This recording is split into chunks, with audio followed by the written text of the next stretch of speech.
Hi everybody, and welcome to the third session of the Content Exploration series. Welcome to both of you here in attendance at the Observatory, and for those of you who are watching this online on YouTube or Periscope. We're Periscoping today, so that's exciting. My name is Nick Holting. I am your resident Swede here at Britain Marketing and Design Group.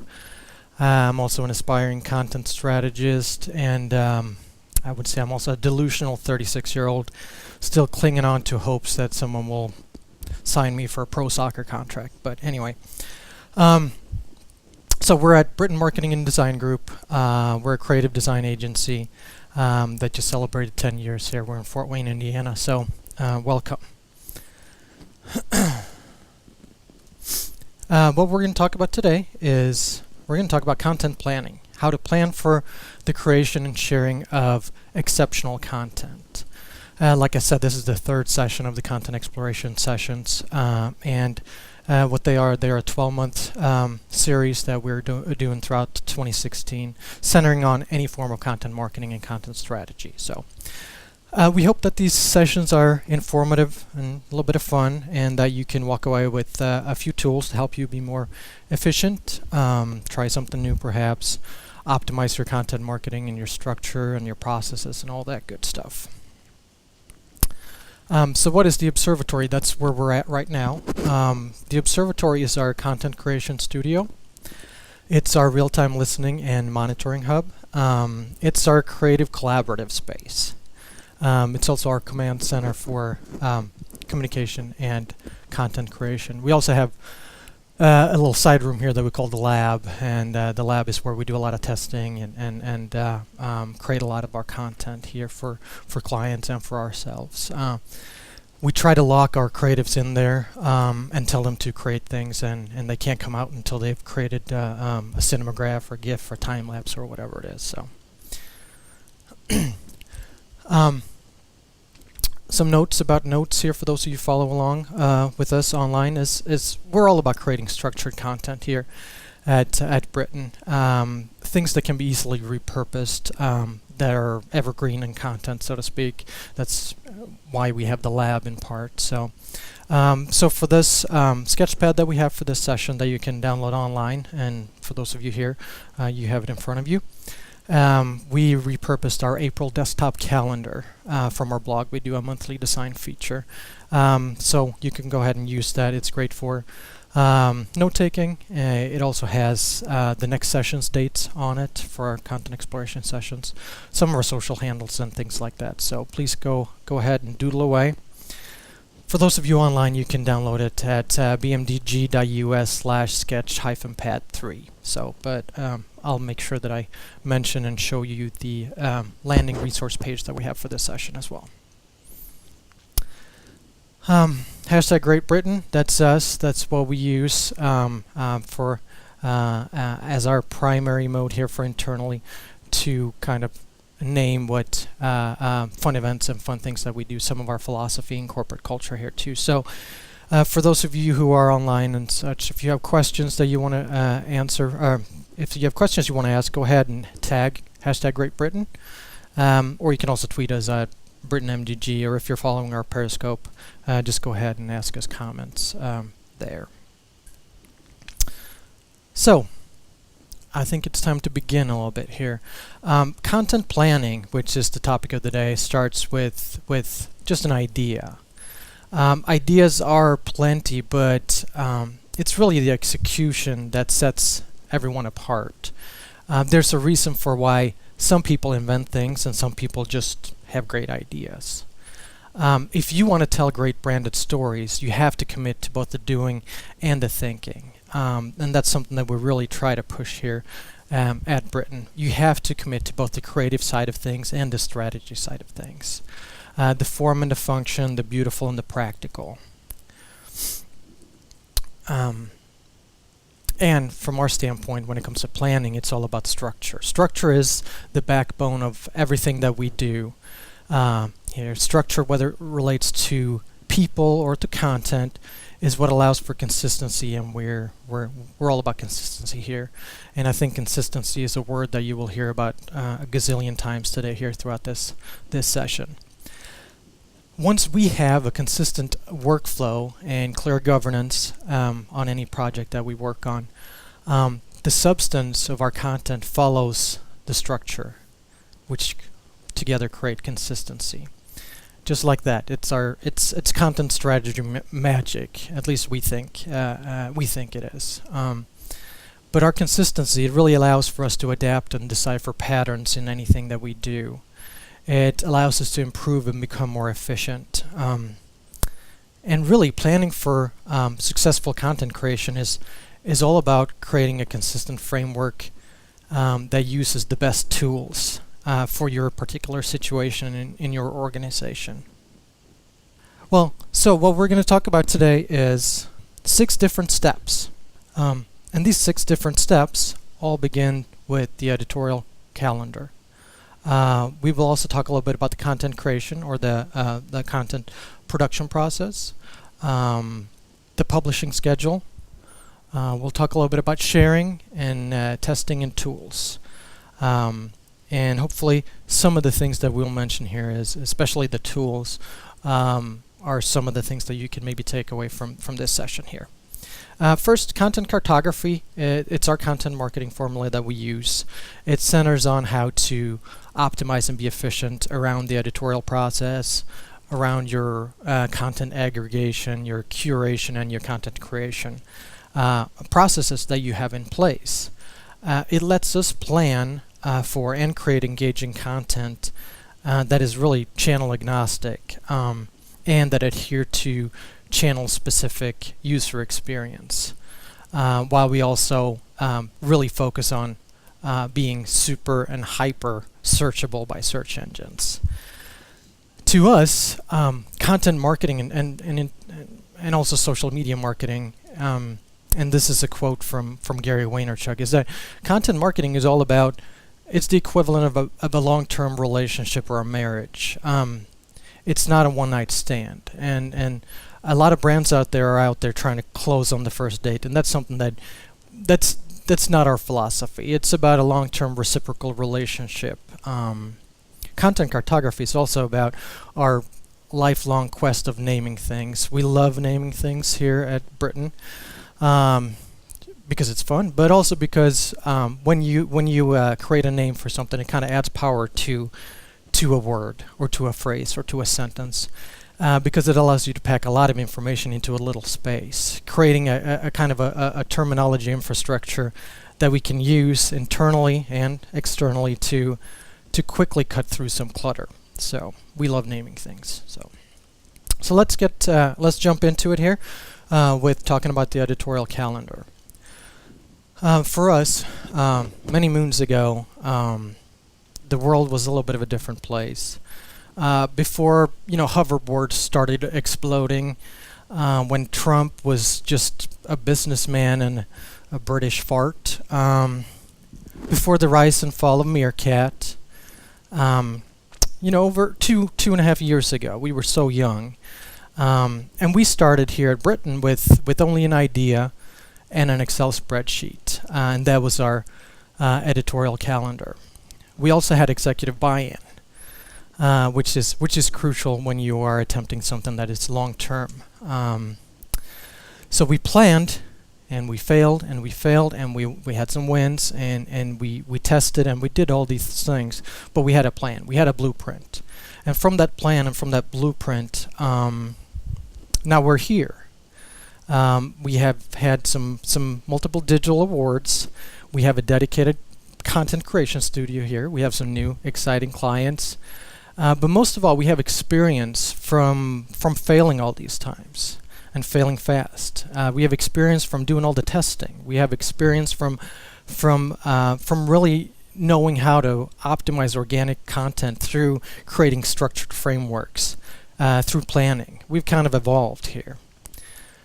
So before, when we started this, we were okay with using an editorial calendar that was an Excel spreadsheet. We still love Excel, but now as we have grown and evolved a little bit, scaling the planning of content and the creation of content for ourselves and for clients, we need and we use and we test a lot of different tools that will make us more efficient. But when it all comes down to it, the editorial calendar is one of the most important things that you have for your brand. What it does, it allows for structured brand stories. It's your voice and tone come alive. It's what keeps your content creation efforts from. It's what keeps them aligned and on track. If you don't have an editorial calendar or a robust editorial blueprint, you run the risk of your messaging being very scattered and inconsistent and inefficient, and sometimes awfully, willy-nilly and random. And no one wants random willy-nilly. So that's what's important. It creates a structured process for you to create that great content that you have. Step 2 here, and these are not necessarily steps, but we'll call them steps for today, is to have a content creation or content production process. Every organization has processes. They might be informal, they might not be written down, but each task that we perform in your organization follows some kind of process. Now, for us, our blog, the Britain blog here, our process, we've quantified it into a flowchart that details each step of that process, from creative brief to sharing on social, in great detail. And what that allows us to do is it allows us to be consistent from content to content, or from blog blog article to blog article. And it makes it easy for us to track. It makes it easy for us to find any anomalies. It makes it easy for us to spot any scope creep and things like that. Because this process that we have, this flowchart, we get as granular as we know how many hours it will take for us to create the brief. We know how many hours it will take for us to research for the article. We know how many hours of editing we put in there. We know how many hours of programming the blog it takes, and so forth. So for each one of these steps, we have an hour accounted for it, for how long it should take. So if you look at that and you want to quantify it for clients, for offering your services, now you know how many hours it takes for you to create a single blog post. So in essence, this makes it much easier for you to estimate something for your client. So having a set production process schedule flowchart like this really helps with consistency, with planning, with governance, so everyone knows who's doing what at what time and everything. So it's super important to have. And then we have our publishing schedule. Again, you can see this is a spreadsheet. So we still use spreadsheets for a lot of things too. When it comes to our publishing schedule, we get super granular with a lot of stuff because, bingo, consistency. Again, I'm going to keep saying consistency. But we set purposeful schedules for each channel we publish on. Because the audience and the usage of that channel is different. And we base the schedule on industry secondary data. We do a lot of A/B testing, and we do a lot of our own research as well. So we make sure that every channel that we publish appropriate branded content on that channel. And we use a messaging framework to help us with that. And then we make sure that we publish on optimal times when our fans or our clients' fans are online and ready to engage. And having a publishing schedule also quantifies everything. It makes it a little bit more tangible. And we like tangibility, especially when we're talking about something like digital, because sometimes a lot of people can think that digital content and everything is very intangible. For us, having a publishing schedule makes it tangible because we know that at minimum we are publishing 17 social shares a day. We are publishing 84 times each week. We share 340 pieces of content at a minimum for the Britain brand each month. So it quantifies it a little bit. And the main benefit of having a consistent publishing schedule is that you have a machine that's going full steam ahead. You have something that is working. You have something that is consistently out there, engaging and sharing content, part of a community. So what that enables us to do is we're able to react on real-time opportunities whenever they present themselves, because we don't necessarily have to worry about having content to share at that specific time. So publishing schedule is super important, and we can't really stress the importance of having that, because it allows you to really hone in on all the good stuff that you're sharing on those channels and everything. I'm not going to go into too much in detail about content curation or sharing today, because I think content curation is one of our upcoming future sessions here in a couple of months, maybe in May, I do believe. But the main thing here when it comes to content sharing from a planning perspective is that everything that we do when it comes to sharing is about sharing content on channels that our audience chooses to be on. We want to make sure that we create an optimal user experience for our fans or for our clients' fans, no matter what channel they prefer to use. So that means that we want to make sure that we adhere to the structure and the features of that specific channel. We don't do a whole lot of automation, for instance. You see a lot of people do cross-sharing through channels, and we do it sometimes. Yeah, we do it when it's applicable and when it's appropriate. But most of the time, we want to make sure that we spend enough time to use those specific channels the way they're supposed to be used. One example of that would be hashtags. Some channels are meant for hashtags, some are not. For instance, on Instagram, people are used to hashtags, so you don't get penalized or anything for using hashtags. Of course, when you when you see 20 hashtags of a post, that can be a little bit too much. But generally, research and stats and everything doesn't really show that using too many hashtags is a boon to your content. From Twitter's perspective, we like to use about 2 hashtags per tweet. Again, secondary data research, A/B testing that we've done shows that 2 hashtags for us at least generates the best optimal or organic reach that we can. And then we have Facebook. On Facebook, we really never use hashtags because we've seen, and I think a lot of data out there backs this up, is that if you use hashtags, if you're a brand page on Facebook, your already very, very limited organic reach will slim down even more. So we'll talk a little bit more about content curation and sharing in a couple of weeks here. So step 5, testing, adjusting, repeating. And this is obviously a very important and crucial stage of optimizing and becoming more efficient with content. We started publishing, like I said, two and a half years ago or so. It feels like forever. But we started publishing about 5 times a week. We tested word counts, we tested new publishing days, publishing times, different channels, image usage. We tested everything pretty much. And what that enabled us to do, it enabled us to create a structured process that allowed us to kind of scale back on a lot of things while still progressing. So from 2 years ago when we published 5 times a week, and now we publish about 3 times a week. We also used to share a lot more on social. We've scaled that back a little bit too.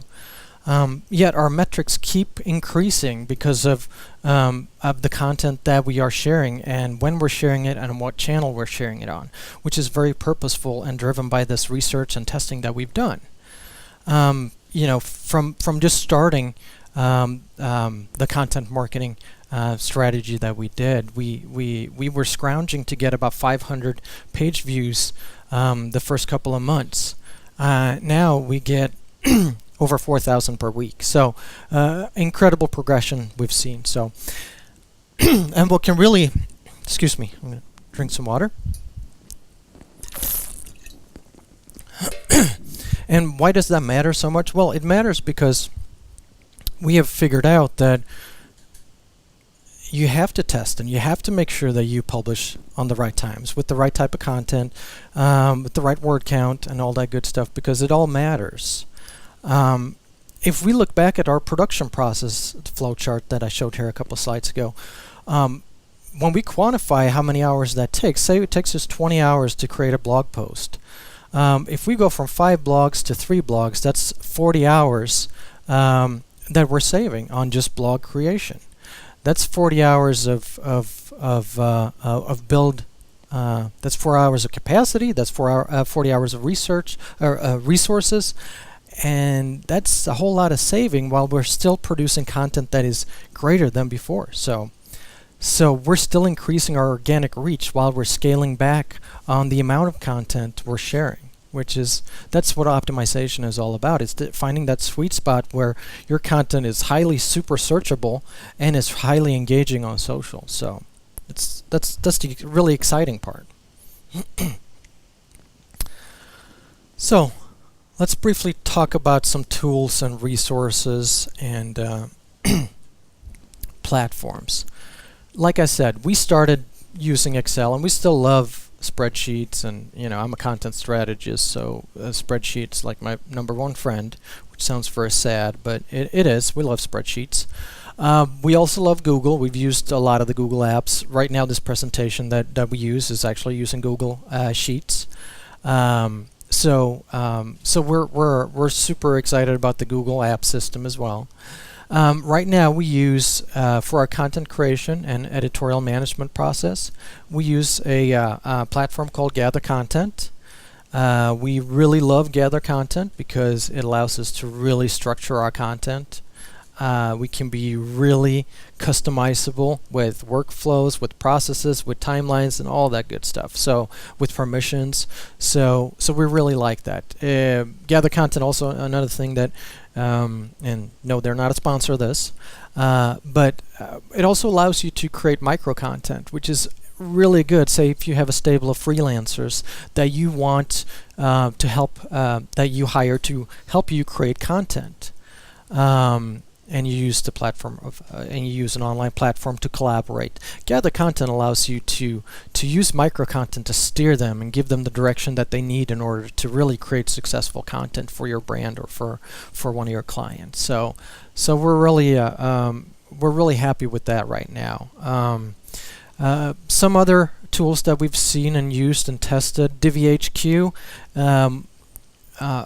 features probably one of the best calendar systems that we've ever seen. Edgar or Meet Edgar is a great tool for social media repurposing posts. They do something that a whole lot of that we've seen lacking in a lot of other social media management platforms. But there's a slew of these platforms and tools and resources that you can use, and we could probably have a session just on these and talk at length with about these. But what we do is we test them to see if they fit us, and the main thing is that you want to choose tools to add to your process that will help elevate what you're doing, that will help you scale. So that's at least how we approach these things. So let's recap the 6 steps that we mentioned today of content planning that we think are crucial to create good content, because you have such a great plan for it, as the editorial calendar, which is really your brand's and your brand voice's best friend and blueprint. It's about the content creation and production process, which is all about creating efficiencies and consistency for your brand. Then we talk about the publishing schedule, which is all about creating targeted and being purposeful with the content that you share. Sharing and curation, our process there is to create awesome user experience that are native to that specific channel that they are on. Then we talked a little bit about testing and how testing is really how you adapt, how you evolve, how you optimize everything, and how you improve your content marketing efforts. And then tools. How do you scale what you have when you grow? And that's really what is going to be different for anyone, is that what tools do you use? What tools will help you scale and improve on your content planning as you grow with your brand or your organization. So the next session is going to be on content creation. That will be April 27th. Every one of these content exploration sessions is on the last Wednesday of the month at noon Eastern Time.